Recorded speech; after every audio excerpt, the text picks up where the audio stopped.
Hello students, I welcome you to the second session of the June month. So in this month, in the second session, as we always do, we take a comprehensive look at the various areas of governance. So the first thing is the initiatives and the programs, second the institutions, third the flagship schemes, fourth the apps and portals in the news, and finally the policies, funds and the state government initiative. Now, many of the initiatives that I'll cover today that may not be in the current that particular month current affairs, because that's a June month current affairs. So I wanted also to take the flagship schemes. Many of the schemes which are not there in the particular month, but they, because of the importance they have, they always remain in the news, right? And ultimately, you have to prepare government schemes anyway. The compilations that come in the later on. Okay, so there was one concern I want to address with you people. Some of the students have given me the feedback that sir, pre-content is good, but if you are giving the pre-content, then the mains content you say in between is, we find it distracting. On the other hand, the different set of students have told me that sir, it is good pre, and if you give some glimpses into the mains as well, it is also good. It gives us a respite from the hardcore facts. So as I got the response from both the sides, some students have told, sir, please focus only on pre. Some have told, sir, you have to focus on pre, but if you're giving some mains something, you're telling something, it is fine. So I'll go ahead with whatever I was doing, because I get both the sides of the story, and I'll do I think which is better for every one of us. Okay, so let's start the class. First, initiatives and programs. First is Doctor for Doctors by the IMA, that is Indian Medical Association. So what is the context? Basically, context is that the resident doctors in the government, especially in the government hospitals, are facing a lot of pressure. So the aim is to prevent the burnout, addressing the mental health challenges, and reducing the incidence of the suicides among the resident and the clinicians. So you can see 15-hour shift, no sleep, no water. India's resident doctor cry, I am overworked. Inhuman condition of the resident doctors, Gujarat High Court direct government to frame the rules. You can see the news itself in the September 2019 and the June 2019, right? So in the Indian healthcare system, that's again the main stuff. So we all know that doctor to population ratio is very low. So that is why a lot of responsibilities are over the residents. They have to do a lot of work. So there was a case of Payal Tadvi. So she was allegedly committed suicide after facing harassment by her seniors in a state-run hospital in Mumbai. So on that call, this Indian Medical Association has taken this initiative to help out the residents. Remember that. Next news. National Common Mobility Card. So what is that? From the name itself, National Common Mobility Card. A card that is common for all. One nation, one card. Okay. So it is metro rail commuters in Bangalore and 4 other cities will be the first one to experience a national single pan-India multi-purpose payment card system. So it was recommended by Nandan Nilekani committee, we'll see. And one card, for example, in Delhi Metro, the same card that you are using in the metro train, you can use the same card in the buses as well. Okay. So who has done this? This Bharat Electronics Limited, which is a part of National Common Mobility Card project, is also fine-tuning the gate payment system for the metro stations. So NCMC is part of the Digital India mission. Okay, overarching Digital India mission, and is spearheaded by Ministry of Housing and the Urban Affairs. Remember that. Which ministry can be asked. So this is not Ministry of Science and Tech or Ministry of Road Highway Transportation. And who is the technology partner? CDAC. Okay, CDAC Mumbai. So National Mobility Card. So the aim is to eventually indigenize and transform the payment of all the modes of travel, shopping, parking, money withdrawal and all the other uses in the places of separate credit card, debit card, by debit card, prepaid cards, just like a Paytm wallet, Paytm card, isn't it? So currently we have a different imports. It will import almost all the components of the metro rail system. Yes, the part is not only the card itself. Slowly the BEL wants to integrate the, for example, the machine on which you put the card, isn't it? If you have used metro, you know there is a machine on which you have to put the card. So BAT is also working to make sure that this machine is also in indigenized. So they are working with the, it is also helping the indigenous large scale metro toll, other payment gates, command and control system and other systems. BEL would engage with the small and medium industries to manufacture these devices. So idea is also to indigenize this whole ecosystem. Okay. So I was telling you, a high powered committee deepening the digital payments by Nandan Nilekani has, yeah. So high level committee on deepening digital payments has been under the chairmanship for Nandan Nilekani, has recommended this NCMC. Okay. So apprised by the Ministry of Housing and Urban Affairs. Next is CCTNS, very famous project, basically for coordination among the police. So basically I'll tell you what is the context. So earlier there was a problem because law and order is a state subject. So for example, this police has its own data, and this is Maharashtra police, and this is, let's say, Bihar police, or this is UP police. So they have their own data and they do not share data with each other. So it happened many times, some person who has been a criminal or even a terrorist who has been arrested some time over here, he moves to the other place and the police does not know the identity. Okay. For example, the police background check is needed for every tenants. If you move to Delhi or if you move to UP or some other places. So if police does not have the centralized database, how can they vet a particular person, isn't it? So the CCTNS is basically a mission mode project under the National E-Governance Plan. Okay, so creating a comprehensive and integrated system of enhancing the efficiency and effectiveness of policing throughout by adopting the e-governance and creation of national-wide networking infrastructure. Okay, evaluation of IT-enabled state-of-art tracking system and around the investigation of crime and the detection of the criminals. So main part is this only. Okay, all rest of the things are main centric. You need to understand what it is. It was unveiled in 2015 to connect all the police station in the state. So this is the point. The state itself, all the police station will be connected to this, and this data will be connected to the central with all the state. So we will have a comprehensive listing of the we will have a database which can be shared with MHA, which can be shared with the NCRB, which can be shared with the different security agencies. Okay.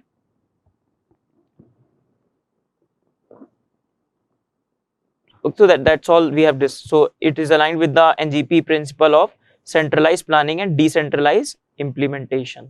Okay. So planning has to be decentralized, but ultimately the implementation has to take care at the place of the police station.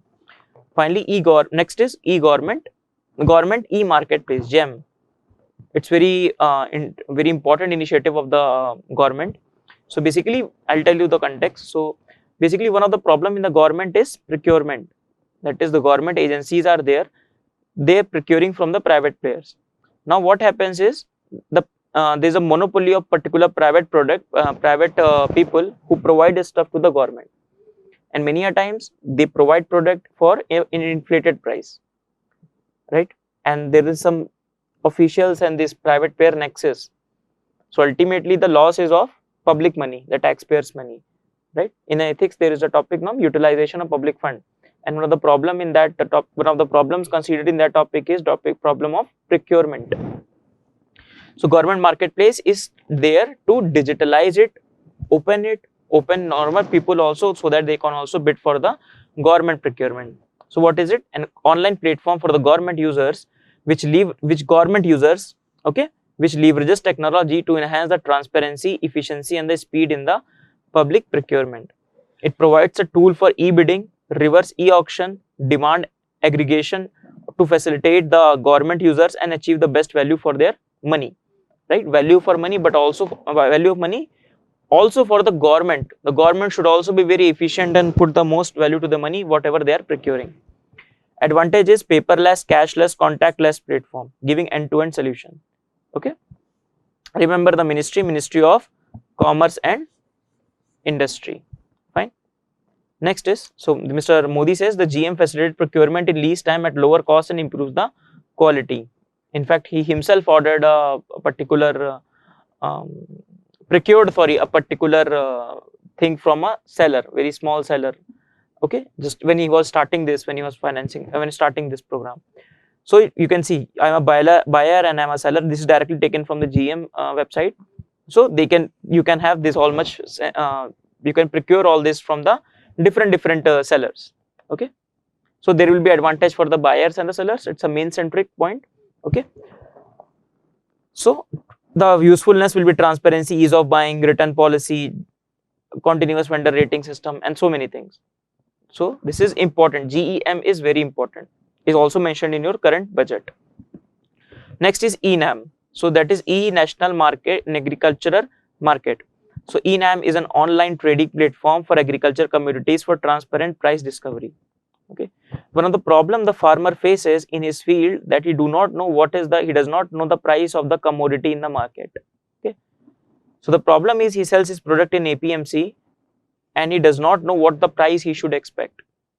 Right now, this ENAM gives an online platform over which the sellers can tell, they can bid. So the farmers will come to know about that's the whole idea, the price realization. The farmer will come to know about that, what is the price going on in the market, on which he can based upon his own price. So he'll have a larger bargaining power. Okay, so far 585 wholesale regulated market in 16 state and 2 unitary have been set up to ENAM. First we'll see what the FAQs of ENAM, because it's important. Okay, so difference between ENAM and the existing mandi system. ENAM is not a parallel marketing infrastructure, rather a device to create a national network of physical mandis. So the physical mandis will not be replaced. If the prelims question comes, the first option will be it will replace the physical mandi. Answer is no, it will not replace the physical mandis. However, it will list all those physical mandis on the online platform, which can be accessed online. It seeks to leverage the physical infrastructure of the mandis through an online trading portal, enabling buyers situated even outside the mandi state to participate in that. Okay, so anyone can be participant on that particular trend. Will APMC lose the business out of the ENAM? Answer is no. They will in fact gain more, because the more there will be competition among the APMCs as well to provide a better infrastructure, so that the farmer sells that on their APMC, the buyer goes to that particular APMC. Okay, so in fact ENAM basically increases the choice of the farmer when he brings the product to the mandi for sale. Local trade can bid for the produce, and also the traders on the economic platform sitting on the other mandi. We will discuss that. Okay, so in fact the volume of the business will significantly increase, as there will be greater competition for specific produce, resulting in the greater market fees for the mandi. Okay, you're getting my point. If the farmer realizes a better price, he will able to pay more to the mandis itself. So the mandis will get better fee and they can improve their infrastructure. Who will, that's an important third point, who will actually operate ENAMs? Who will actually operate ENAMs? So ENAM will be operated by Ministry of Agriculture and Farmer Welfare, and the implementing agency will be SFAC, that is Small Farmer Agri-Business Consortium, is the lead business agency for the ENAM. Okay, so SFAC will operate and maintain ENAM platform with the help of the strategy partner. Now that's not too much important. So as I was telling you, so the price quoted by the buyer, price acceptance by the seller, and finally through this channel there will be quality certification, and finally the shipment will be done, the settlement will be done. So the same process is shown by this route also. Getting my point? The physical mandis will be connected on online portal. Next is India Pride project. So India Pride project is basically, it's a voluntary initiative. You can see voluntary initiative of people, private individual interested in promoting the Indian antiquities, which have been instrumental in the repatriation of several works of the incalculable archaeological and aesthetic value. So this India Pride project is basically taken, many of the antiques have been taken out from the India, and somewhere, for example Australia, we have recovered many these antiques. From US we have recovered some. So this particular voluntary initiative has been taken by the people, so as to restore that things that came from India. Okay, next is F logo, plus F plus, this is the plus F logo. Okay, so what this logo is, introduced by FSSAI for fortified staple food products. So what is fortification? So what is the tagline? Sampurna Poshan. swasth jeevan, that is full nutrition and a healthy life. So food fortification is basically the common rice, you are fortifying it with vitamin A, vitamin D or the other required things, so that the food gains itself the energy. Okay, the food fortification with added benefits, get the goodness of the health. So fortification is adding the key vitamin and mineral to provide the nutritional benefit. Okay, and they will provide this F plus tag on this. Why F plus tag? So that first of all, it for example, someone is saying that this rice has particular vitamin A, but how can the customer test it? The customer can only rely upon the certification given to the rice. So if proper certification is given, that gives the more authenticity to the product itself. Next is National Language Translation Mission, driven by METI, Ministry of Electronics and IT, identified by Prime Minister Science and Technology Innovation Advisory Council. So this Council of Prime Minister is there. Okay, it contains few very eminent individuals from science and tech field, and they do specific work. We'll see. So they are saying that English is still a privilege. There is no denying. However, English has not yet become the bridge language of the working people. So one of the problem is for example, in e-governance, one of the challenges to e-governance is the content. Content is not available in the local language, and the people are not able to get the English language, and that is the problem. Aim of this mission is to make science and technology accessible to all by facilitating access to teaching and researching material bilingually in English and in all the other native Indian languages. So to achieve this, the government plans to leverage a combination of machine translation and human translation. Okay, so proposal is a part of 100-day action plan started out by METI. Going local, so ministry in its language mission aims to enable access to teaching and researching material in English and one's native language. That is important.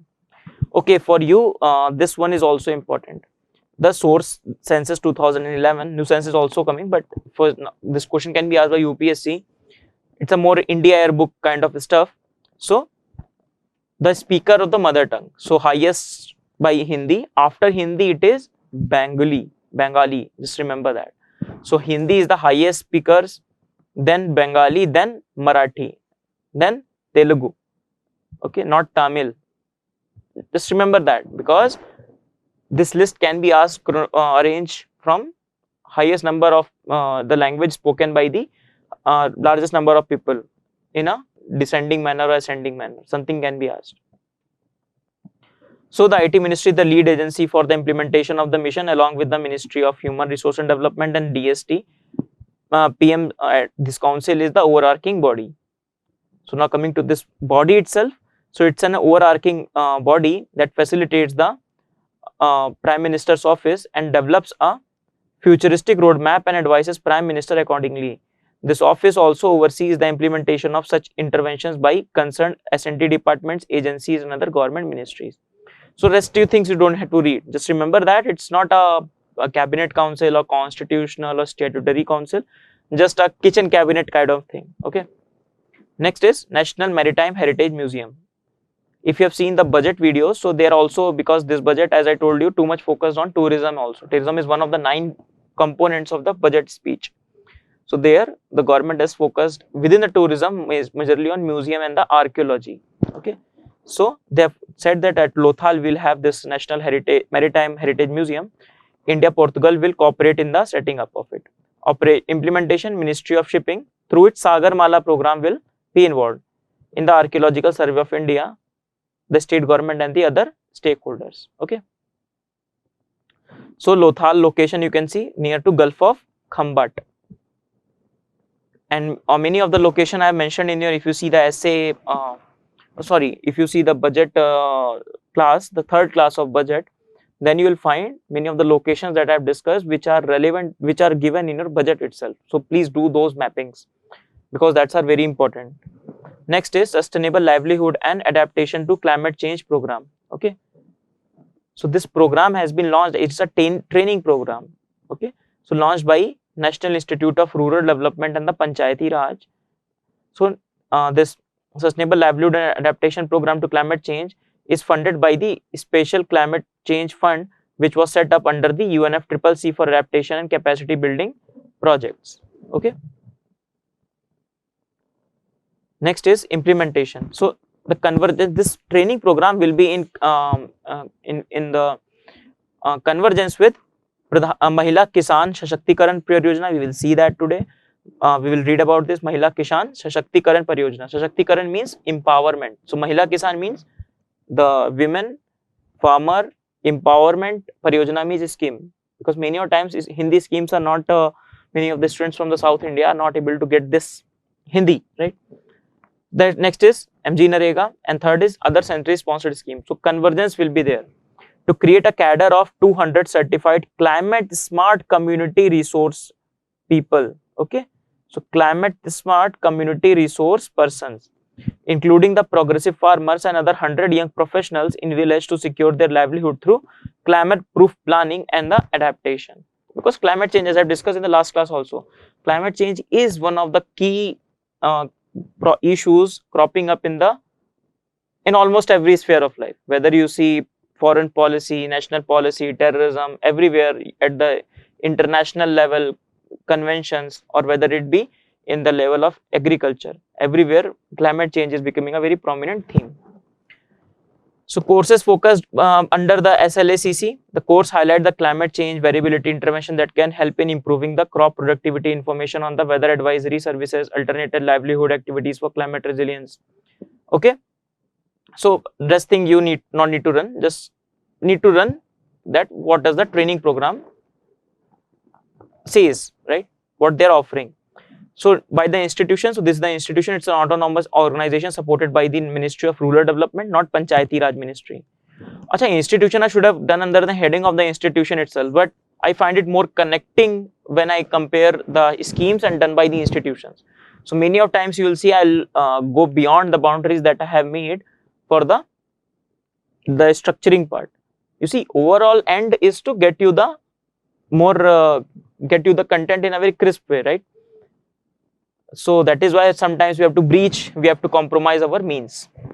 So it is the apex body for undertaking the research, training, research, action, research, consultancy, and all this. This is not important. Important is even if whenever this question will come, the question will be on the rural ministry, or rural development ministry, or Panchayati Raj ministry, or any other ministry.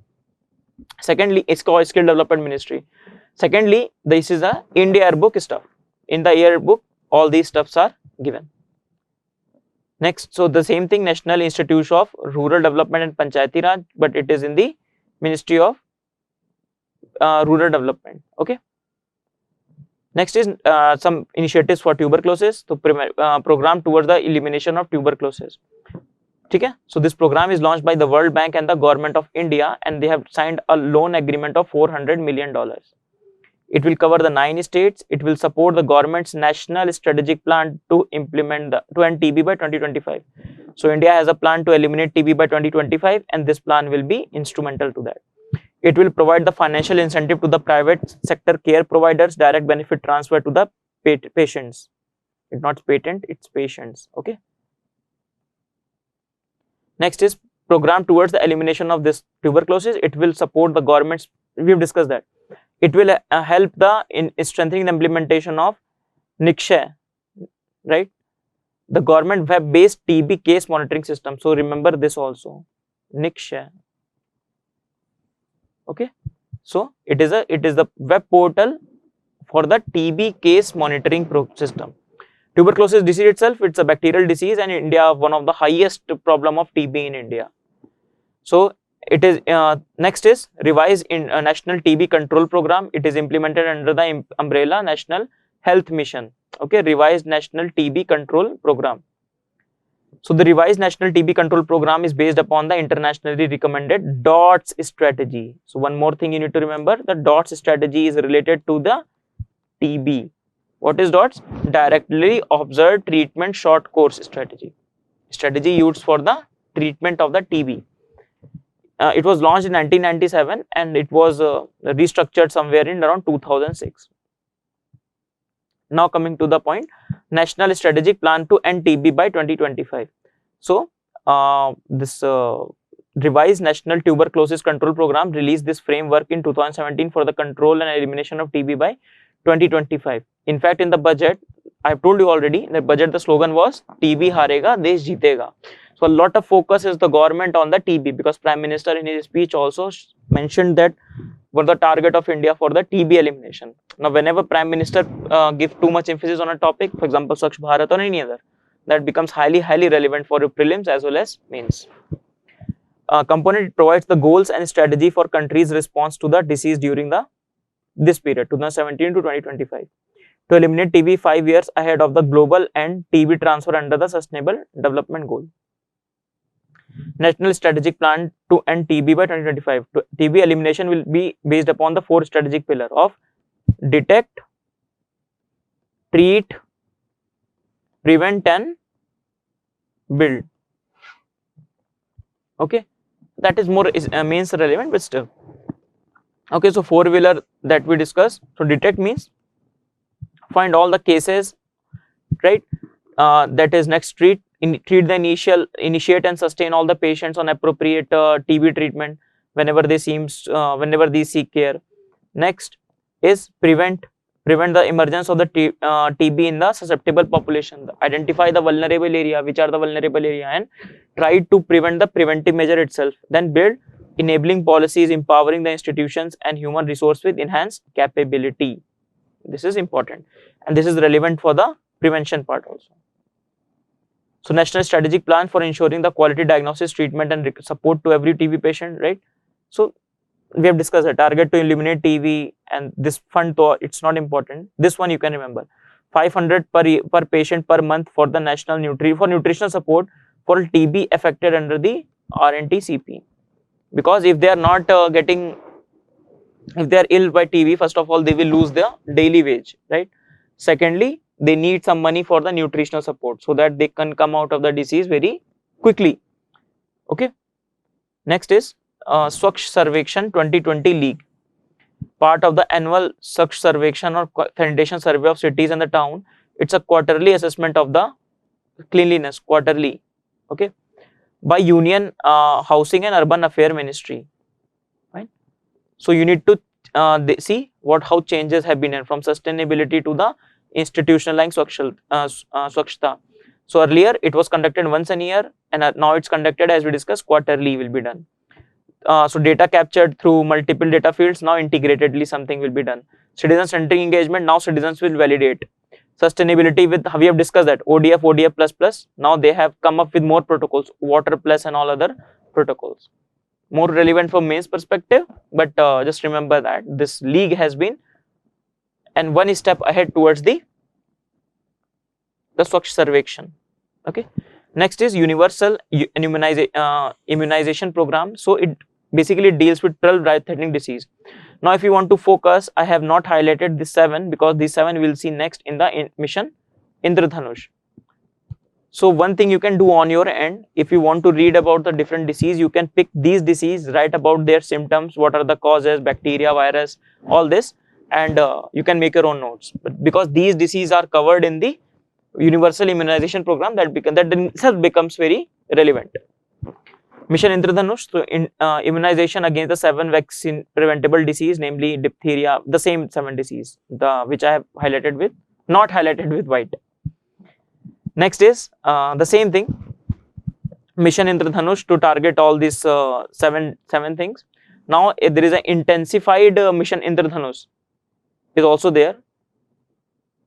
I'll cover that somewhere in the next month because I should have covered there also, but let it be. We'll cover that next month. So try to get a more integrated view. If you're following this series, I hope we are on the, I think, 12th session, 5 session of October, 5 session of November, then 2nd session. So if you're following this series, then just follow it all, you'll get almost all the facts. Okay. So intensified Mission Indradhanush is there to identify the area where the problem is more there and the immunization has not taken place. So they will target those very specifically. Okay. So ensuring the full immunization coverage to the children.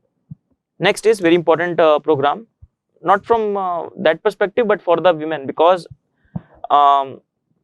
recent NSSO survey says that 53% of the girls are feeling the problem of anemia, right? So what they are seeing, weekly iron and folic acid supplements program. So being implemented to meet the challenge of the high prevalence and incidence of anemia amongst the adolescent girls and the boys. So components, the intervention under the weekly iron and folic acid supplement will be, so they will be supervised weekly ingestion of the iron folic acid for 52 weeks in a year. So weekly they will get some iron tablets. Salient feature is, so reduce the prevalence and severity of anemia among the adolescent population. Acha, this anemia problem is not only in girls, some of the boys also have this problem of anemia. Target group, girls as well as the boys. So remember, not only girls, boys are also there from 6 to 12, and out of girls, adolescent girls also. Next, the same in the same form, Anemia Mukt Bharat. So launched in 2018, a part of intensified national iron plus initiative program. So intensified national iron plus initiative program for accelerating the annual rate of decline of anemia from 1 to 3 percentage points. So anemia 1, it's saying that 1% was falling, but we have to decrease it by 3%. That is 52% currently are victim, next year only 51%. So they are saying we have to accelerate to next year it will be 50%. So they are saying, you know, 50% will not work, we have to get down to 48%. 3% decline we have to register. Target group, children, this age, adolescent girls and boys of this age, women of reproductive age of this age, pregnant women and lactating women. Many of the girls face the problem of the anemia. Okay. So what are the causes of anemia? Iron and nutritional deficiency. Remember, in the October month we started our discussion with indexes and surveys, and we have seen many of the surveys highlighting the nutritional problem of India. Next, for the women, specifically the blood loss during the menstruation period. Next, warm infection of the intestine, chronic kidney ailments, body unable to absorb iron due to medical reasons. Okay, but the major reasons are these two: lack of nutrition and the blood loss during the menstruation. Treatment of anemia, the balanced diet and all these things you can see: spinach, carrot, radish, beetroot. Symptoms will be, you know, weakness, fatigue, shortness of breath, okay, headache. Next is 75 student satellite mission to 2022 by Indian Technology Congress. So up to 75 tiny satellite built by students of Indian University could fly to the sky between the late next year to and 2022 in the batches. ITCA, a technology promotion body based in Bangalore, has roped in around 40 engineering colleges to form the consortium. Okay, so remember, it's not an ISRO initiative. Remember that, because you can be the question, if UPSC asks, they will mention the name of ISRO for sure. Okay, next is Go Tribe campaign. So Go Tribe campaign is to create awareness and promote the tribal arts and the craft, done by the Ministry of the Tribal Affairs, organized by TriFed. So TriFed is organizing it. Okay, so the Go Tribe campaign will promote and make the tribal handcraft, textile, jewelry and other accessories through global online marketplace, just like we have done GEM, right? So just remember, for example, Amazon also lists these tribal things, isn't it? So that helps the buyer like me and you are in the city, we want to have these products and we can pay premium prices as well. But the problem is they have the material and we have the resource, but there is no way to link these two. So these campaigns, there is a chain named Tribe India. Tribe India is a chain under which brand they also sell these products. Okay, so these campaigns are required to, so that the better price discovery can be for the tribals and they can get more resources. Next is One Stop Center or the Sakhi Center. Ministry of Women and Child Development fund from the Nirbhaya Fund. Today we'll see Nirbhaya Fund. So One Stop Center of the Sakhi Center, what the center will be to facilitate access to integrated range of service, including the medical aid, police assistance, legal aid, case management, psychosocial counseling and temporary support services to the women affected by the violence. So One Stop Center where women will get all the solutions. Now you see, the problems of the women are many, and many of the schemes are also there, isn't it? When you read about this initiative, that initiative, this much money, that much money, but ultimately, is it affecting the qualitative life of women? To some extent, yes, but many of people are still excluded of it. So how to make it possible so that everyone has an access to it? And one of the way is have a one-stop center, and that's a good scheme. In fact, one portal we will see, Nari portal also. On that portal, you can see all the schemes of the women, very categorized format. Okay, that was in the news last year, but we will try to cover that somewhere along our way. Okay, so they will provide all kind of assistance, medical assistance, police assistance in the cases of, for example, domestic violence, right? Legal aid to get some divorce, counseling also, temporary shelters. Next is National Tutor Program. So remember, tutor is there. So tutor, don't remember it as for the primary classes. Photo is also like that, but it is launched, maybe launched soon. MHRD is thinking over it. Under the thousands of the thousands of professionals from various fields and retired university teachers who are willing to join voluntary will be engaged to provide the complementary teaching to the higher education students. So professionals from various fields and the retired faculty voluntary with service do voluntary higher education in nearby geographical vicinity who meet the particular criteria. So remember that National Tutor Program, not for the primary schools. Next is Forest Landscape Restoration Project. So implemented by National Afforestation and Eco Development Board (NAEB) in partnership with IUCN, National Union for Conservation of Matter. In the first phase, the pilot will be conducted in Haryana, MP, Maharashtra, Nagaland, and Karnataka.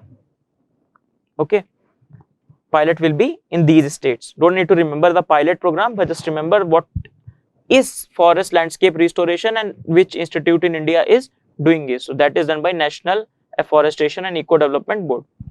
So basically, what is this forest landscape restoration? From the name itself, forest landscape and restoration. So they include the reforestation, natural regeneration, rehabilitation, sustained forest management in the forest land.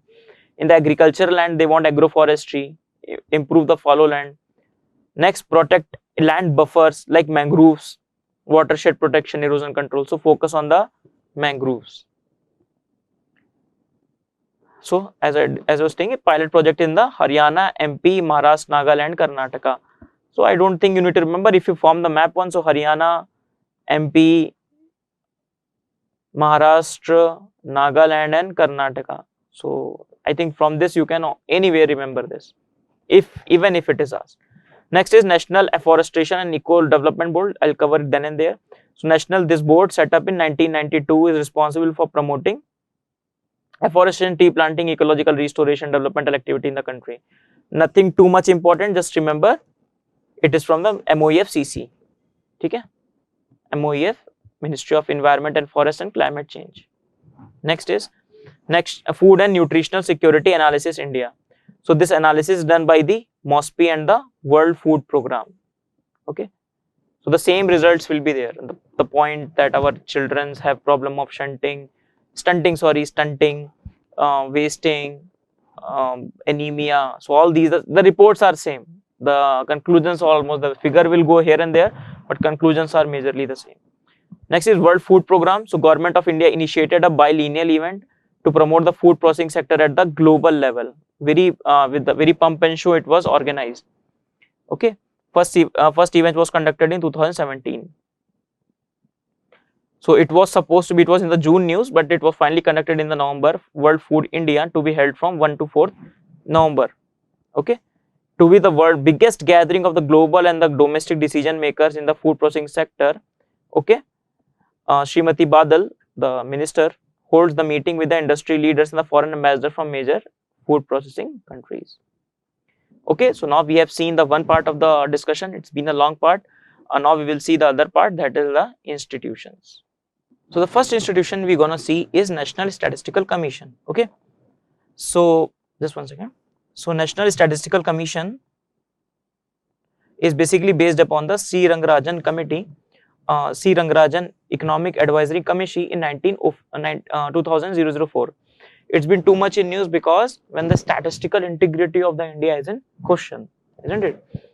That the data has been produced, they are good or not, whether they are we can rely on them or not. For example, this year economic survey came out with a chapter on the GDP numbers, right?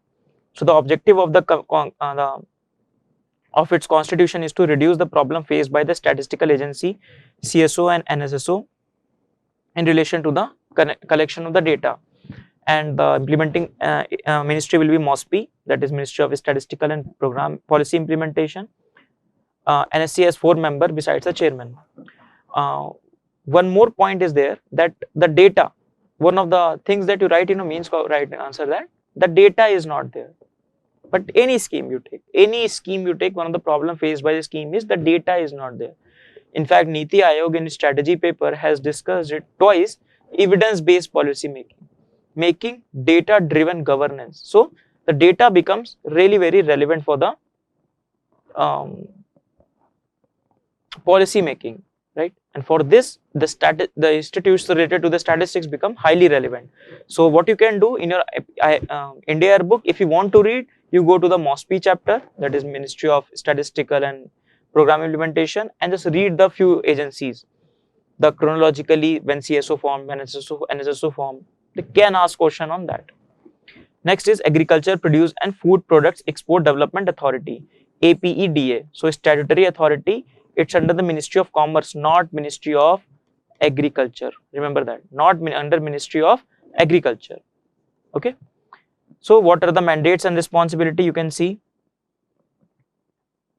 that mandated with the responsibility of export, promotion, development of the following scheduled products: fruit, vegetable, their product, meat products, poultry, dairy, confectionery, cocoa, alcohol, and all the things. Okay. Next is Enforcement Directorate, the Department of Revenue, Ministry of Finance, ED. Okay. Is it the law enforcement agency and the economic intelligence agency responsible for enforcing the economic laws and fighting the economic crime in India, to India's efforts to promote the regional connectivity in South Asia. So ED, you must have known, ED is too much in news during the election time, when many of the ED raids happen, right? So enforcing the economic laws and fighting the economic crimes in India. So ED is just like one of the problems with the ED. I'm not saying the alleged, the other politician alleged that the government uses ED as a political tool to against the politicians who are making much noise against the government. Next is Central Drug Standards Control Organization. So it's a national regulatory body for Indian pharmaceutical and medical agency devices. It is under Ministry of Health and Family Welfare. It is responsible for approval of the new drugs, conduct of the clinical trials, laying down the standards for the drugs. Okay. So this is Director General of Health Service, Ministry of Health and Family Welfare. Nice. Sure. Next is, this is not important. Next is National Testing Agency. So a few years back it was launched as the premier specialist autonomous self-sustained testing organization. Self-sustained, remember that. It will not depend on its normal functioning. When it comes to its normal functioning sustainably, it will not depend upon the organization for finance. It will sustain itself, right? To conduct the entrance examination for the admission and the fellowship in the higher education institutions. Okay. It will be a society registered under the Indian Society Registration Act. Just like NTA is at the entrance level, this year government proposes NRA, that is National Recruiting Agency, so that all the examination of the recruitment agency will be taken up by NRA, right? So National Testing Agency, the right candidates joining the best due to give India her demographic dividend. Okay, and other things are very relevant. Okay, very generic. Next is Serious Fraud Investigation Office, very important office. Okay, it came under the Companies Act. It's a statutory body under the Companies Act, so limited to investigating frauds and the relating to the companies in the Companies Act under the Ministry of Corporate Affairs. Next is involved in the major fraud probes, coordinates with the Income Tax Department and the Central Bureau of CBI for the fraud investigation. Next is National Accreditation Board for Certification Bodies. So it's a India's national accreditation body. Okay, constitute board of the Quality Council of India, an autonomous body attached to the Ministry of Commerce and Industry. Now, Quality Council of India is already being asked by UPSC. In 2017, they have already asked a question on Quality Council of India. Okay, and that is why institutions becomes irrelevant, because if they are in the news, the UPSC can ask them, and that is why we are reading it also. Okay, So accreditation for the certification inspection bodies as per the applicable international standards under the international system of equivalence, like on the international standards. So what it will do, it is basically accreditation body for the bodies which are giving the certificates. Getting the point? So basically it is the body which gives the accreditation to particular body which provides certificate to third party. Okay, so it will provide the accreditation of the certification on the inspection body. Remember that. Okay, so they provide, this is the body we are talking about, it is providing accreditation to these bodies. Okay, so the objectives will be to seek to equally accessible to all certification body applicants who wish to be accredited to the criteria of board within its scope, to upgrade the criteria of accreditation in the line of the international improvement, and all these things. Not too much important for prelims. You just need to know what the body does. That's it. Next is National Crisis Management Committee. So NCMC. So headed by the Cabinet Secretary, and what they use to handle the disaster and the emergency situation by the Home Minister. So Cabinet Secretary chairs NCMC. So who is the head of the NCMC is Cabinet Secretary. Meeting to review the preparedness for the cyclone Maha over the Gujarat and the Maharashtra. Okay, so National Crisis Management Committee. Next is Center for Inland and Coastal Maritime Technology, CICMT. So it is set up at IIT Kharagpur. You can see, gifted by Mr. Nitin Gadkari. It will be in state of art center which will be set up under the flagship Sagarmala program. Nice. Okay. Next. So Sagarmala program, we'll discuss Sagarmala in detail in the flagship scheme in coming subsequent months. Somewhere we'll discuss. So basically, just to give you an idea, so Sagarmala scheme has few components. One of the component is creating the port infrastructure. Okay, so it is there. Government has revealed a Sagarmala master plan to develop the Indian ports, transport through waterways, and promote shipping. So they are also developing the waterways. We have discussed already the waterways, isn't it? This waterway 2, waterway 1, okay, and other waterways, and the ports. So they want to make it a mala type structure, you know, garland. So that is Sagarmala. Sagarmala means the garland at the ocean, the literal meaning. Now we come to some of the schemes of the government, very specific schemes. Next is Amended Technology Upgradation Fund Scheme. Okay, ATUFS. So Ministry of Textile. It's a very important scheme. It's a central sector scheme. One more thing I'll do. I don't want to explain it here. Just remember, for now, central sector scheme, we will discuss central sector scheme, central sponsored scheme, okay, and the core scheme. What is the structure of the government scheme, because it has been recently also restructured. We'll discuss that somewhere because that is relevant for you also. Okay, so just one second. Yeah, so it's a central sector scheme, pan India scheme. It covers the capital investment subsidies. So if you invest, for example, this is the plant you have. If you want to invest, if you want to upgrade the technology in your plant, especially in the textile, then the government will provide you subsidy on that. Okay. Now, one of the textile sector is one of the labor intensive sectors. In fact, economic survey also said that India needs to focus on the textile and the leather sector, because they will produce more employment and a good employment, inclusive involvement, like more women can be there in that employment. So the government should invest into these textile industry. That is why government in the recently 2 to 3 years given special packages to the textile sector and the leather sector. Okay, under the scheme, subsidy is given to the entities through nodal financial institution and not through central government. So the money is given through the institutions, not the state government. Okay, so that's a fact you need to remember. So it's targeted towards focus segments like garmenting and made up with additional 10% subsidy. The segment which have achieved the desired level of modernization is spinning have excluded under this scheme. So remember, it is not for all the segments. The segments which have already got the required technology, there they are not, government is not provide subsidy. They will provide subsidy in the sectors where they want the infusion of the technology.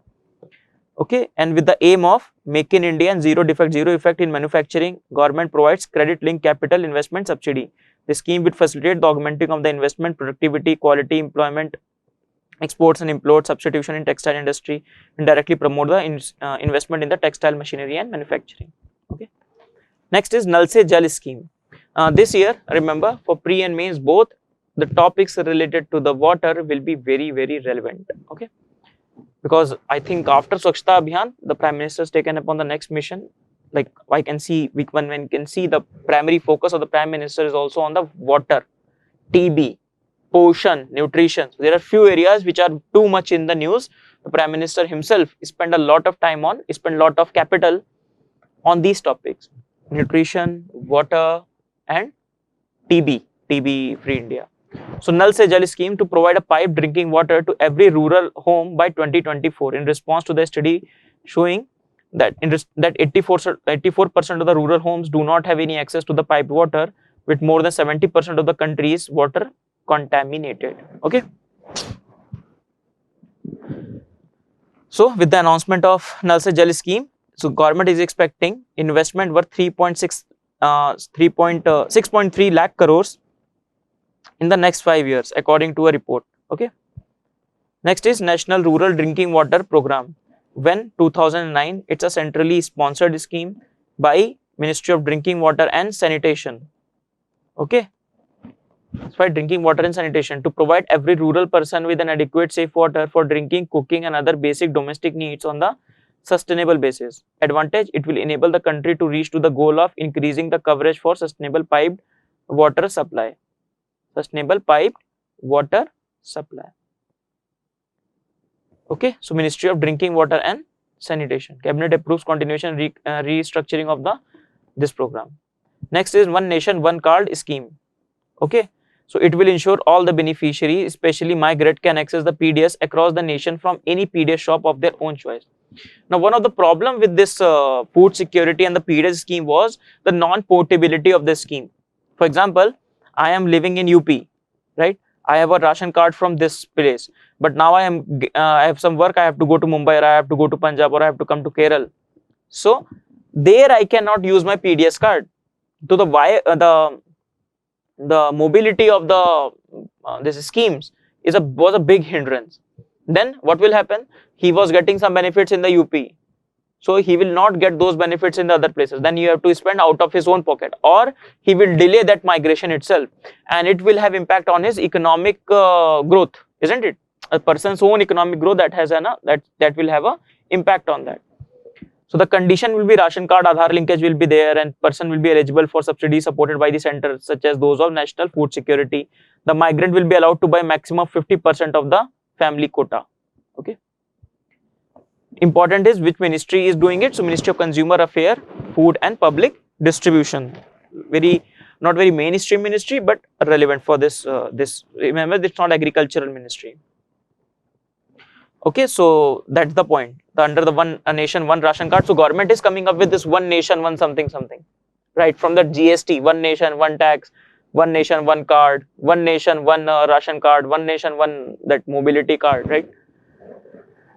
So it will be Aadhaar card will be must. Next, with respect to ration card, so let's see ration card.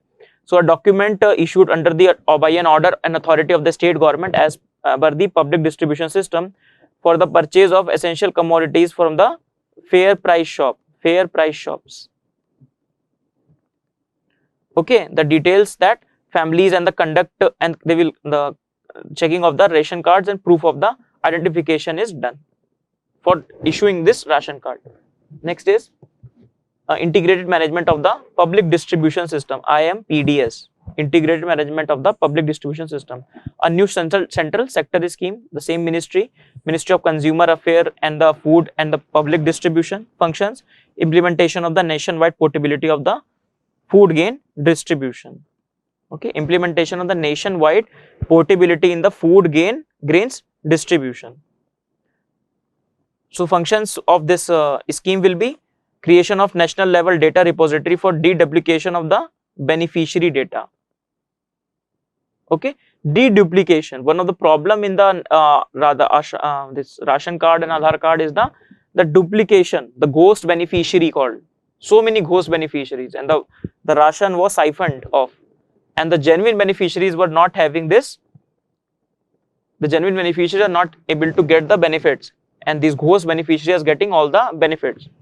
So it used the advanced data analytics techniques to bring about the continuous improvement. Okay, To sustain the reform brought in by the scheme, end-to-end computerization of the targeted PDS operation, department has launched the new scheme named Integrated Management of the Food Distribution Scheme. And the main objective of this scheme is to introduce a national level portability of the ration card holder under this scheme. So the previous topic we discussed and this topic are more like they're same topic. Next is Samarth scheme. Samarth scheme for the Ministry of Textile. So it is for skill development and capacity building scheme in the textile sector. Okay, in the textile sector. Objective: to provide a demand-driven, placement-oriented national skill qualification framework. So remember, first of all, it's a Samarth is a Ministry of Textile, not Ministry of Skill Development, not there. Okay, so demand-driven, placement-oriented skill framework to promote skilling and skill upgradation, to enable provision for sustainable livelihood. It will target to train around 10 lakh people. Okay, that's all. Next is Pradhan Mantri Jan Aushadhi Pariyojana. So launched by Department of Pharmaceutical, okay, Ministry of Chemicals and Fertilizer. So remember, Ministry of Chemical and Fertilizer. Remember that. So implementation by Bureau of Pharma PSUs of India. Okay, to provide quality medicine at the affordable price. I was telling you Jan Aushadhi scheme, right? The same scheme is there. Jan Aushadhi centers have been formed. So this Pradhan Mantri Jan Aushadhi Pariyojana, this stores will be provided generic drugs which will have labeled at a lesser price but equivalent in the quality and the efficiency as the expensive branded drugs.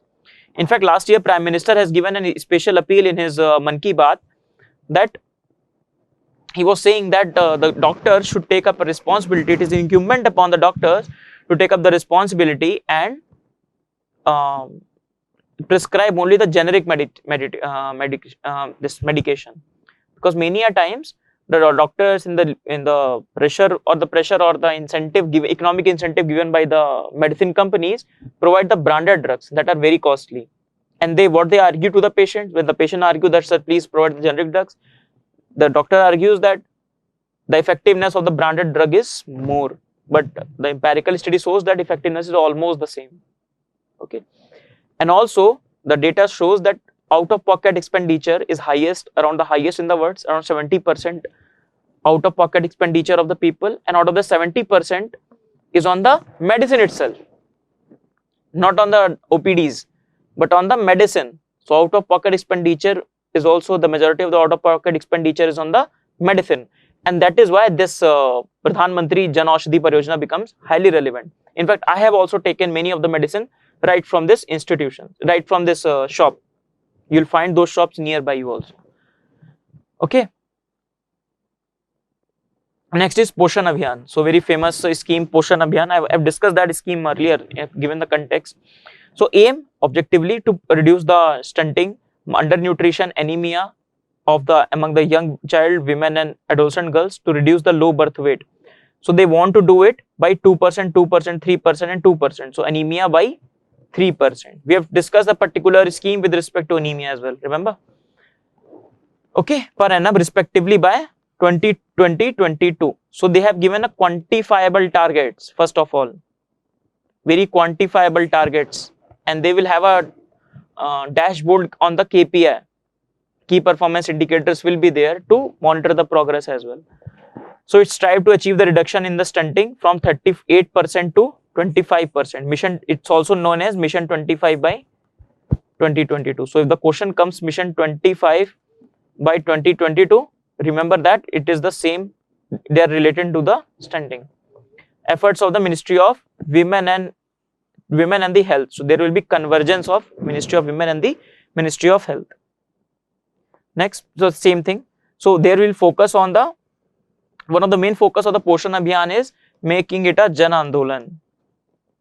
Okay, that is promoting the positive behavior change toward the infant and the child feeding practices as well.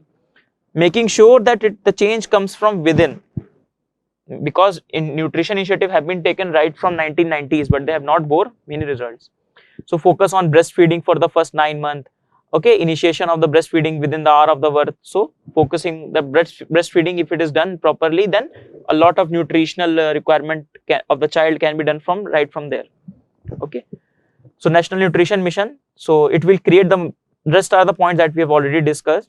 One of the important, create synergies, ensure better monitoring and issues alert for the timely action. Next is Janni Suraksha Yojana. In the last class we have seen about Pradhan Mantri Matru Vandana Yojana, isn't it? So I was telling you that 6,000 total entitlement was there. The 1,000 under the Janni Suraksha Yojana and 5,000 is under this Pradhan Mantri Matru Vandana Yojana. So the within this Janni Suraksha Yojana, 1,000 incentive for the institutional delivery. In fact, it is one of the success stories of India, that India was able to with this financial incentive, India was able to produce, like now we have majority of the deliveries done in the institutional setup, not by the eyes, not at the household. So the institutional setup is required to reduce the MMR, maternal mortality rate, and IMNR, infant mortality rate as well. So launched in 2005 as a part of National Rural Health Mission to improve India's infant and maternal mortality rate through institutional deliveries. Okay, so these things are not too much important. The main thing we have done, Vandhan Yojana, a very flagship scheme. I was telling you, I've discussed one of the facts already in October month. We'll see that. I have kept that in this slide also. To promote the minor forest produce centric livelihood development of the tribal gatherers and artisans. The implementing agency is important. Ministry of Tribal Affairs as the nodal department, and TriFed is the implementing agency. So Vandhan Kisan Kendra would act as a common facility center for procurement cum value addition to the locally available minor forest produce. So these are tribal 1, tribal community 1, tribal community 2, tribal community 3. So they will produce they will use SHG model. Okay, so SHG model will be there. Secondly, they will go to the same will be there. They will go to this Vandhan Vikas Kendra. So there will be primary sorting, sort of value addition will be done to their product, right? Then they will have a better, they can realize a better price from their product, and also the skill development of these people will be done, so that they can at their own level do the value addition. Various skill development gradation training have been conducted for the MFP gatherers. So Vandhan scheme, the feature of the scheme, the 10 SHGs of the 30 tribal gatherer constituted to be trained and provided a working capital for value addition, right? You see, empowering tribal community through value addition. SHG will market their product within and across the state to form a cluster to aggregate their stock and link facility with the primary processing at the Vandhan Vikas Kendra. Okay, now getting very logically, involvement of big corporates under the PPP model. So from this Vikas Kendra, this PPP model, this corporates can be attached, so that ultimately the tribals get the better price. Very easy, very important scheme in fact for tribals. So whenever any question on tribals or internal security comes, you must write this example, is scheme as an initiative. The same thing that we discussed in October month, Vandhan internship scheme, TriFed, and they are providing MFE centric livelihood and all this. We have already done that. About the TriFed organization also, it is under the Ministry of Tribal Affairs. Okay, Tribal Cooperative Marketing Development Federation of India Limited. So it was set up in 1987. It's a national level apex organizational functioning under the administrative control of Ministry of Tribal Affairs. Not too much to be read here, but just remember that it is one of the component is Vandhan Yojana. Okay. Next, National Electric Mobility Mission Plan 2020, a national plan document by Ministry of Heavy Industries and Public Enterprise. Okay, so they have launched a national mission document of this ministry. This plan is under which ministry? Mobility plan, not Ministry of Transportation or Highway, by Ministry of Heavy Industries and Public Enterprise. Remember that. Provide vision and roadmap for the faster adoption of the electrical vehicles and their manufacturing in the country. Other details, as part of the National Electric Mobility Mission Plan, a scheme named Faster FAME scheme, very famous scheme, FAME scheme, Faster Adoption and Manufacturing of Hybrid and the Electrical Vehicle, is launched in 2015 to promote manufacturing of electric and the hybrid vehicle. So getting the point, first this mission was planned, and EMMP Under this, the FAME scheme is framed. So this was the FAME scheme. So part of this mission plan scheme has 4 focus areas. So focus on technology development, pilot projects, charging infrastructure, and demand creation. So one of the problem is the first, charging infrastructure is a big problem for electric vehicle, where you will charge your vehicle. Second, the problem of demand itself, creating awareness right from the people end. Not only awareness, but also the tax incentive, lower tax bracket, tax incentive, rebate on their interest, right? So, and the government in the previous budget did so. Ministry of Heavy Industry, we already seen. So boost for the eco-friendly vehicles. Okay, the phase 1 of the FAME India scheme was launched for 2 years, for 15 to 17. Okay, then it was extended.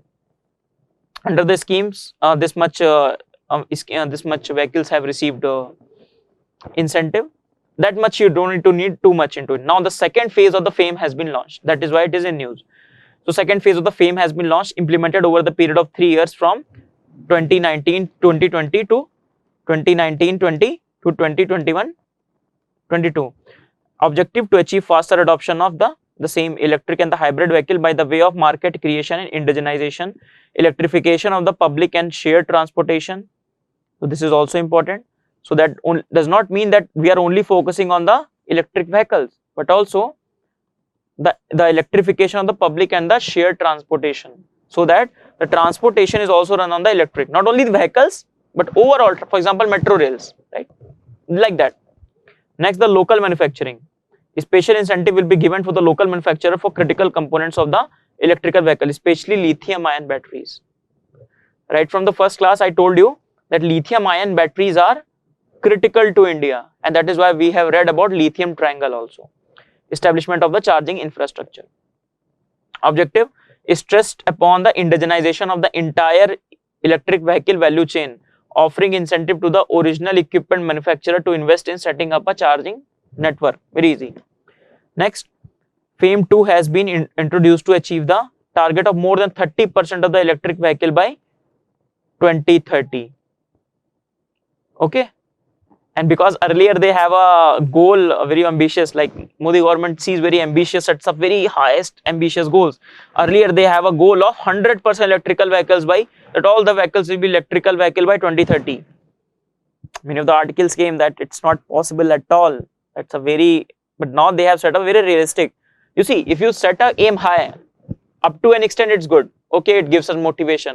But when you know that that's not achievable at all, then you lose the motivation, isn't it? So now they have made a more realistic, they have made a very realistic target of 30% electrical vehicle by 2030. Sorry. Detail, FAME 2 scheme, withdrawal all the subsidy on the EV using the lead acid battery and low speed electric 2 vehicles. So they are withdrawing all the subsidies that is there on the electrical vehicle that are running on the lead acid battery. Okay, so they are giving some incentive under the FAME 2. Don't need to read too much into it. Next is revised guidelines for the specification for the electric vehicle charging infrastructure by given by the, now remember these guidelines and given by the Ministry of Power and the Renewable Energy. But I don't think the ministry of this particular guidelines will be asked. Not too much important. Ministry can only be asked, not can, but majorly may be only asked for the main scheme.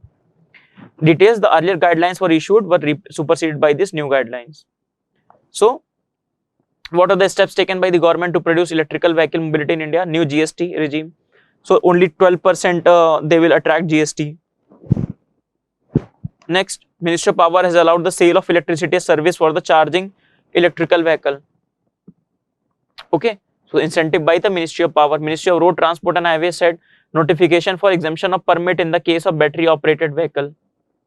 Okay, next, proposed policy for providing incentive for the company setting up a recharging facility for lithium ion batteries. So the companies that will provide a recycling facility for lithium ion batteries will be given incentive, right?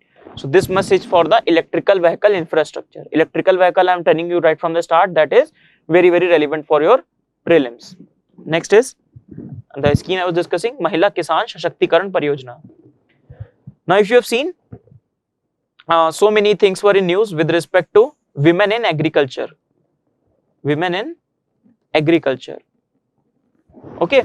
So the subcomponent.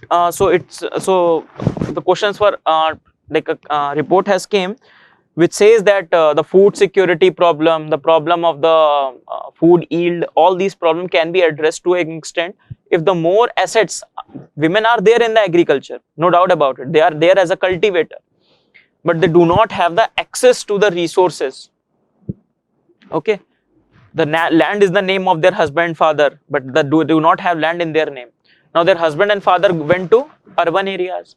Now if they want to take the advantage of the government scheme, they do not have the required authority to do those things. So the same was argued by the report that if it is given to them, the land has been given to them or the other facilities, the Indian agriculture overall or the overall world agriculture can see increase in the food yields, food production, and can see good steps toward the climate smart agriculture as well. Okay. So government's mission is Mahila Kisan Sashaktikarna Pariyojana, so women farmer empowerment scheme. So sub-component under the Deen Dayal Antyodaya Yojana. Okay. So to improve the present status of women in agriculture, to enhance the opportunity available to empower her.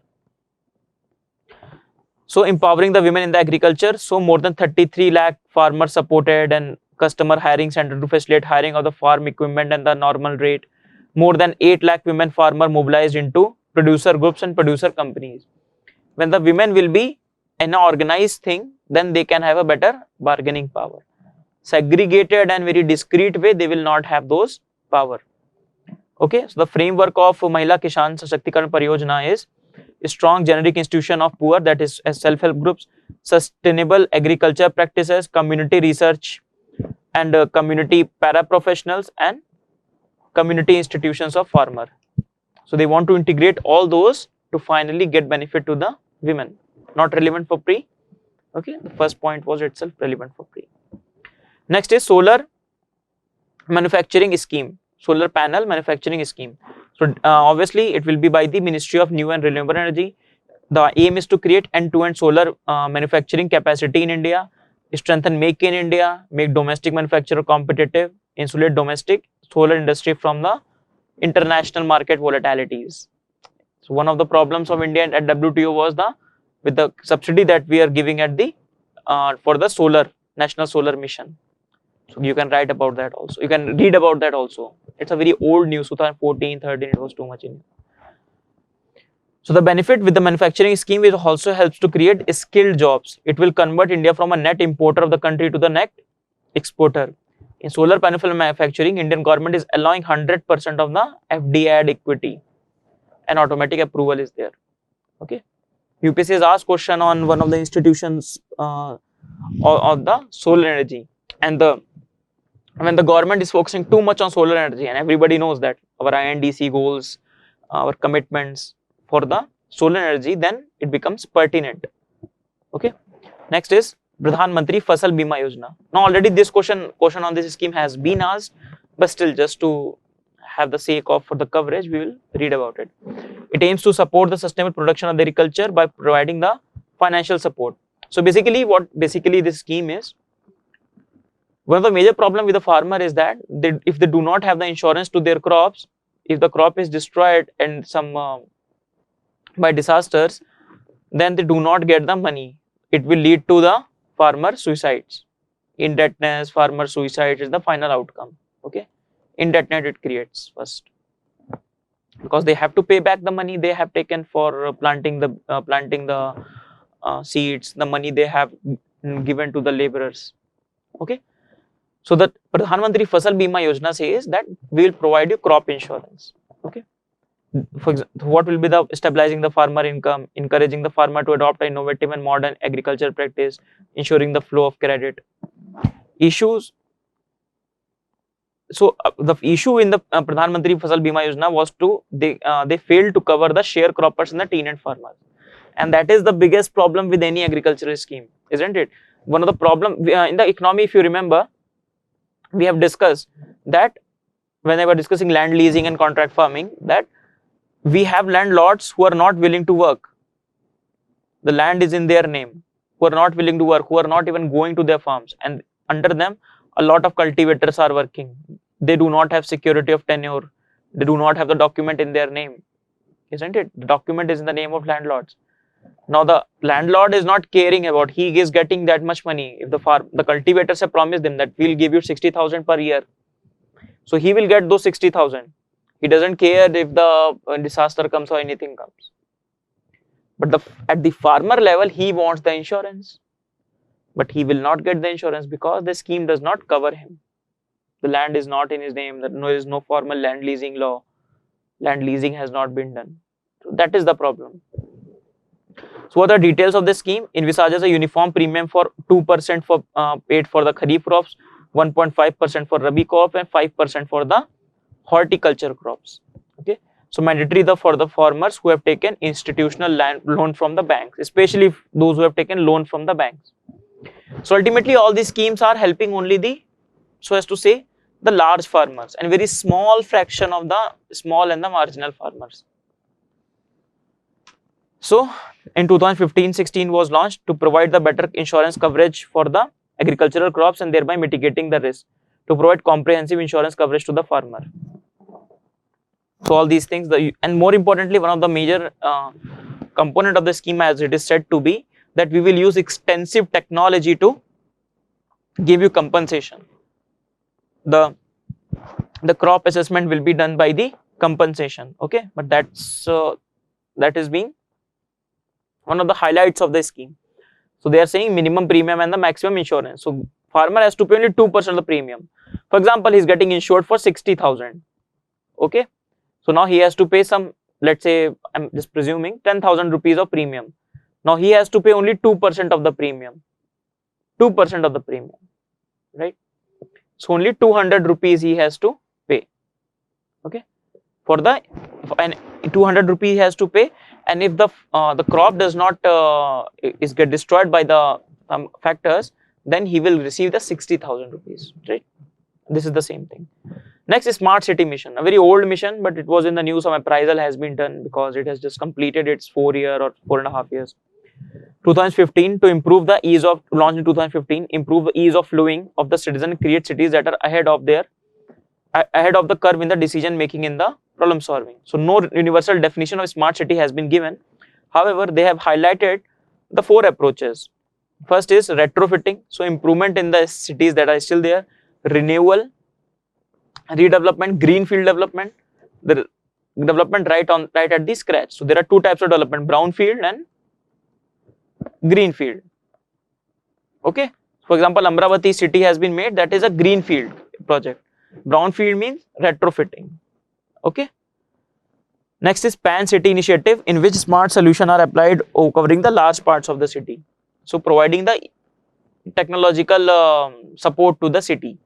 Now one of the and it will be implemented by a special purpose vehicle, so the ULBs will be bypassed. There will not be any role of on this. There will be role, but major role will be done by the special purpose vehicle. In fact, that is one of the problems with this urban local bodies when you write. So these are called the parastatal bodies, these SPVs. They take up the role that should be played by the ULBs, but ULBs being not efficient, the role played by these SPVs, and then they become more inefficient. So it becomes a vicious cycle, the low equilibrium trap. Okay, so smart city consultation, one of the big thing of smart city which the government has faced, that the idea is coming from the side of the people. It is the people who are, people means the municipality people or the other people, they are submitting the plan, and then the plan goes to the level of that the program gets appraisal. It is not that the top bottom thing is there, that the government will decide the plan, then the plan will be implemented. No, that approach is not there. Approach is bottom up. That's what government is at least saying. So the smart city will have this Internet of Things, smart homes, education, smart grid, smart energy, smart health, smart mobility, right? Open data, like this. Next we're going to see Pradhan Mantri Scholarship Scheme. So it is under the National Defense Fund. Okay, Pradhan Mantri Scholarship Schemes to promote the technical and the post-graduation education for the widows and the children of the deceased ex-service personnel of armed force and paramilitary force and the railway protection force. So, first of all, we'll discuss National Defence Fund later on. So, Prime Minister Scholarship Scheme for the technical and the postgraduate education for these people, for the widows and the children of the persons who have died on the duty. Okay.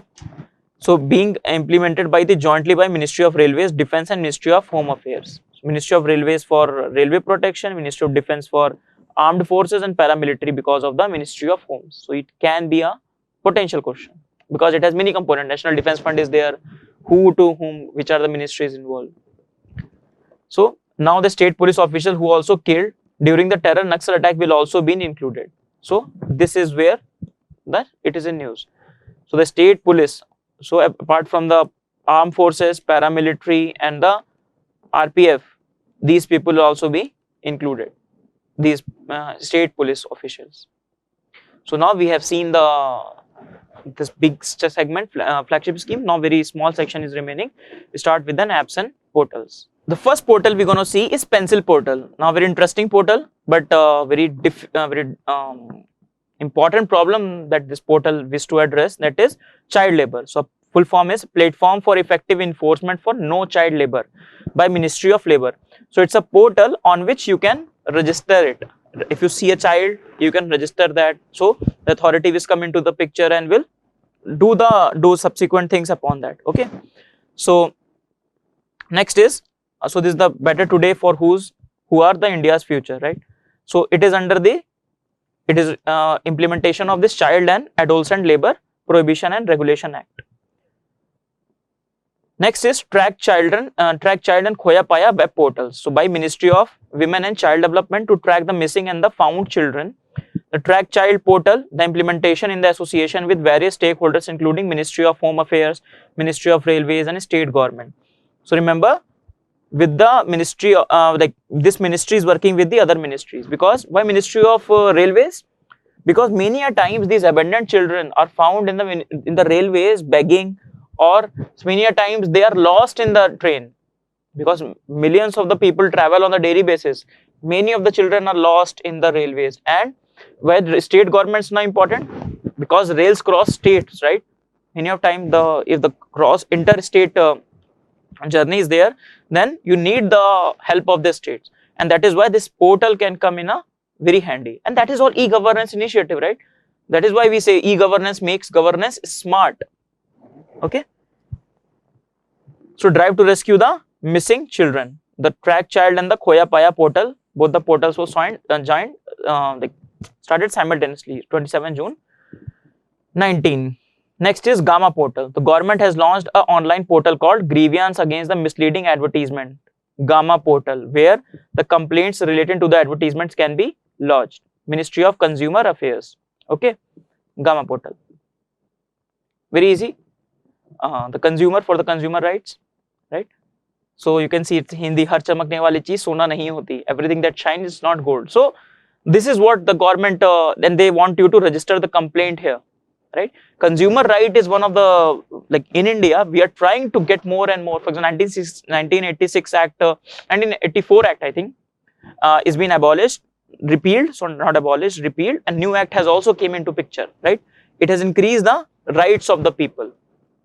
It includes the 1991 reforms, e-commerce, and all these things are included, and the new Consumer Right Act has been formed. We will discuss if down the line somewhere. Okay. Now we will see policies in news. The first policy, and very important policy, draft National Education Policy. Now, draft National Education Policy itself is a big topic. The mains perspective is more there, but for the prelims perspective, let us see. And still it's in a draft stage. Now, budget says that we will roll out this policy quickly. So, majority of the recommendations will remain as it is. Majority of the policy framework will remain as it is.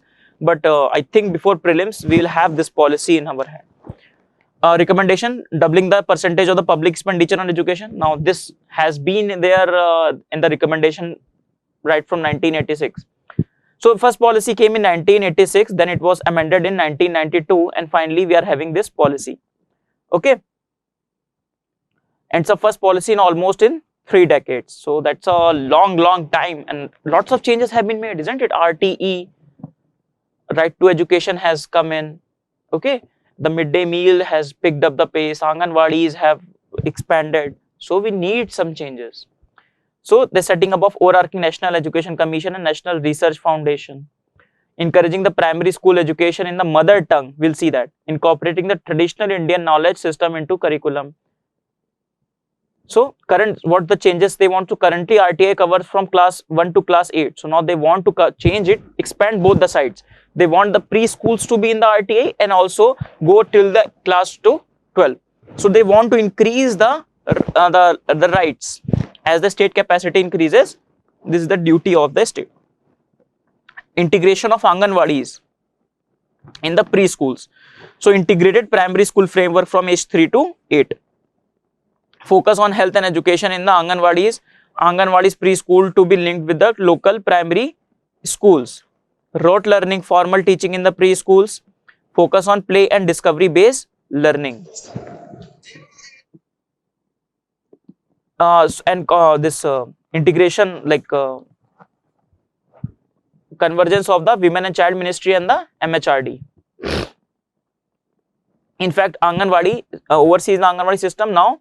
MHRD will take care of the educational aspect of it. The nutritional aspect of the Anganwadi will be with the Anganwadis, but this integrated primary school will be with the responsibility of the MHRD.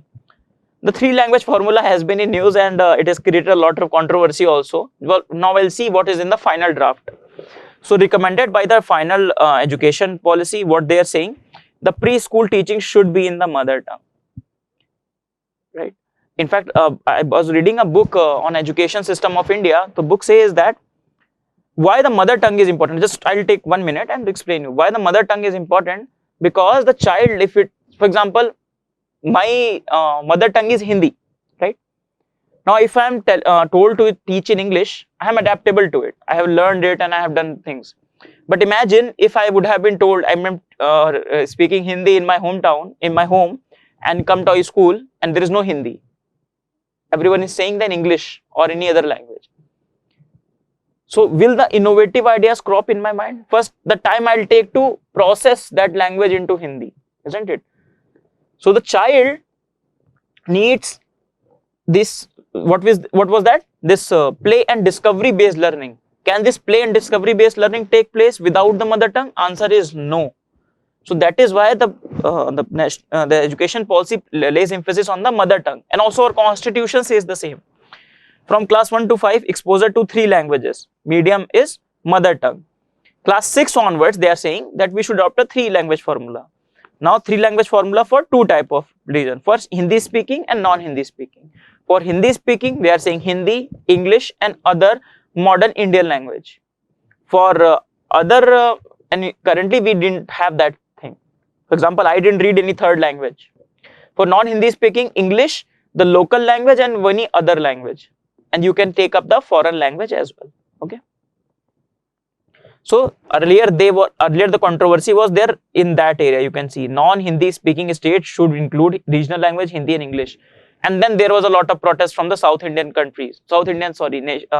states, that how can they impose Hindi upon us, right? Then they have changed the draft, and what we have discussed, that is in the draft. Now we will discuss the funds in the news. First fund is Nirbhaya fund. I told you we have discussed one Sakhi scheme, Sakhi one-stop shop. So it was created by Ministry of Finance first of all, not Ministry of Women and Child, in 2013 with corpus of 1000 crore. It's a non-lapsable fund. It will not lapse at the end of an financial year. Monitoring, it is being monitored by the empowered committee of the officers under Secretary of Women and Child. So it's an interministerial committee, this ministry, which apprises and recommends the various projects under this ministry with this fund. So 1000 crore is the amount. We'll see what the status. So fund is administered by the Department of Economic Affairs. So the money part is management by the Finance Ministry. Remember that. The monitoring part is done by the Women and Child Ministry, but this part, administration part, the money part is taken by the Finance Ministry and DEA, Department of Economic Affairs. The key schemes, all the schemes are relevant. Okay, so one by one we'll see. Just one scheme we have seen today is one stop scheme, right? So we have seen that. This one scheme we'll see somewhere down the line. So one stop scheme we have seen. So emergency response system, this Mahila Police Volunteer is good scheme, universalization of human health line, helpline 1191, I think that's the helpline, Central Victim Compensation Fund, and in fact the helpline is working really well. But one of the problem is, you can see here, the fund released, the fund not being utilized, the underspend of the fund. Okay, you see here the center reveals that how many less amount of fund has been utilized. You can see only 54 lakh has been utilized for one stop scheme, right? And if you have so much corpus, it's a non-lapsable pool, but we are not utilizing the fund that we are having. So that's a matter of issue. Next is National Defense Funds. So basically it is this fund from which this Prime Minister scheme that we have discussed, scholarship scheme was there. So it is for it takes up the money for the voluntary contribution. There is no budgetary support. So it will take voluntary contribution, right? Remember that. Established 1962, administered by an executive committee with PM as a chairperson.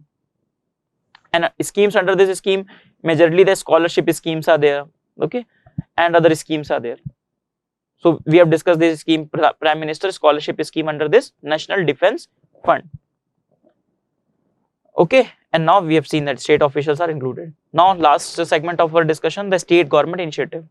First is Back to Village program by the Jammu and Kashmir government to reach out to the local people at the grass level, and that is after the abrogation of the Article 370. Under the program, the center administrative, no, that is not, that is before the, that is not, Article 370 is not related, I'm really sorry.